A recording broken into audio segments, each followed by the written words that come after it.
natural lang naman siguro guys, no, na kung ikaw may negosyo, normal lang naman yun na mag-ano ka, maningil ka maski 5 pesos. Sabi kasi nila, grabe naman, maski 5 pesos sinisingil. Hoy, si Chinkitan nga eh, maski piso sinisingil pa nga niya eh, mas pag bumibili nga yun ayon sa kanyang interview, maski 25 centavo, naghingi pa nga yun ng discount eh. Tayo pa kaya nag-uumpisa pa lang? Tayo pa kaya na hindi pa bigatin? No, kung sa inyo guys, hindi big deal yung 5 pesos. Okay lang sa inyo, hindi kayo bayaran ng 5 pesos na kulang. Sa akin, hindi pwede yun. No. Kung sa iyo, ikaw mayaman ka na eh. Okay lang sa iyo yun. Kahit di mo na singilin yung tao may utang sa iyo. O kaya nga ang problema kayo sa mga nagdinegosyo guys, no, hindi talaga umaangat, hindi talaga nag-show up, o hindi talaga nagle-level up, o hindi talaga nag-grow. Bakit? Kasi mas inuuna kasi na yung puso kasi, hindi yung negosyo eh, no?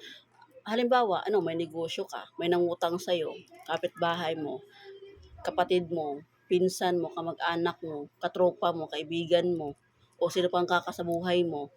Ikaw naman ang kapautang, takot kang maningil kasi ayaw mong masira yung relasyon nyo eh. Kaya ang nangyayari, ikaw ang nagsasuffer. Yung may negosyo ang nagsasuffer. Kaya kasi kadalasan ngayon sa may negosyo guys, hindi talaga umaangat. Hanggang dito lang talaga na stage, hindi man lang, o aangat man ng kaunti, ganun pa rin, uutangan. Tapos ikaw namang nagpapautang, hindi ka marunong maningil kasi nahiya ka nga maningil. So, ganun nangyayari guys, hindi ka talaga makakaangat, no? No? Ang problema kasi sa iba eh, kapag sinisingil mo, sila pa ang galit eh, tanginang yan. No? Big shout out doon sa mga taong palautang na kung singilan na sila pa ang magsasabing, mag-antay ka naman, wala pong pambayad ngayon, parang takot di ang bayaran eh. Mga putang ina kayo eh. Kayo na nga pinapautang eh, kayo pa ang magagalit pag sinisingil.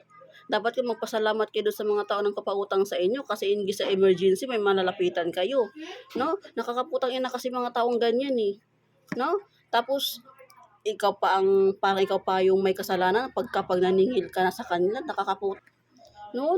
nakakapagmura talaga. Di mo maiwasan, di ka makapagmura dun sa mga taong mga ganyang ugali, yung mga ganyang pag-isip, no?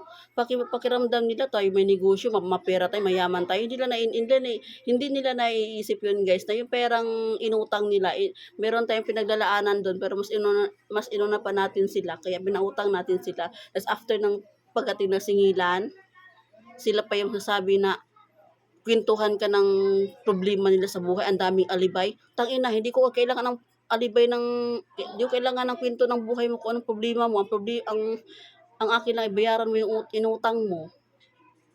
No. Doon na sa punto na masakit ka na magsalita doon sa tao na yun. Hindi talaga maiwasan yun na makapagbitiw ka ng hindi magandang salita kasi ini-expect mo na magbabayad yung taong yun sa utang nila na 19 forgotten pa na nangutang, hindi na binabayaran. Iba nga kinalimutan na eh. No? Shout out naman doon sa nakakalimot na nambablock pa. King ina nyo. Tapos ang iba dyan, kung may post ka na naningil ka maski 5 piso, sasabihin grabe naman, 5 piso lang, sisingilin mo pa. Utang ina, ang iba nga dyan, maski piso, sinisingil mo pa eh. Ako nga, naningil nga ako maski piso eh. 5 piso pa kaya. No? Kung ikaw hindi ka naniningil, huwag mo ko'y kumpara. Hindi naman tayo parehas eh. Ikaw mayaman ka na eh. Ako di pa ako mayaman, nagpapayaman pa lang eh. No? Di ba? Huwag mo kumpara yung mga tao, guys. Kasi mga tao talaga may hangganan ng pasensya, no? Di ba rin ang sabihan ka ng sama naman na ugali nito, di ba rin na yun? Kesa naman anuhin ka, yung abusuhin ka. Di ba? So, shout out doon sa mga nagpapautang na nahiyang maningil, no? Tanggalin nyo yung hiya nyo. Kasi ang mangyayari dyan, kayo lang din kawawa. Tanggalin yung hiya nyo sa paniningil. Singilin nyo yung mga tao may utang sa inyo. Maski kasi may karapatan tayong maningil doon sa mga tao may utang sa atin.